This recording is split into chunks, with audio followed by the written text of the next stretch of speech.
Kita ada jual Android player Mohawk yang warna merah tau. Korang tahu yang ni bukan Android player biasa tau. Kalau korang selalu nampak dekat kedai, yang ni Android player daripada Mohawk yang warna kuning. Tapi dekat kedai kita ada special sikit. Benda yang special yang ada dekat kedai kita ada jual Android player Mohawk yang warna merah tau. Yang warna merah ni tak semua kedai tau akan jual. Untuk Android player warna merah ni, korang boleh pakai dekat semua kereta tau. Tak kisahlah korang pakai kereta tempatan ke, kereta import ke, ataupun kereta Jepun sekalipun, semua kereta boleh pakai. Plus Android ni pula dia ada dua size tau. Satu 9 inci, satu lagi 10 inci.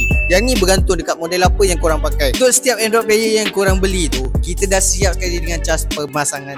Bahagian dalam dia pula jenis macam ni tau. Kalau korang tengok, semua apps yang ada dekat handphone tu lebih kurang je macam ada dekat Android player ni. Lagi jenis yang merah ni, dia lebih performance tau berbanding yang warna kuning. Sebab yang warna merah ni, dia lebih smooth dan juga audio dia lebih padu. Resolution untuk yang warna merah ni pula dia 2K tau. Berbanding yang warna kuning tu hanya 1K. Jadi lebih terang dan juga lebih cantik. Macam korang kalau berminat dengan Mohawk merah ni, korang boleh contact kita tau. Nombor ada dekat bio.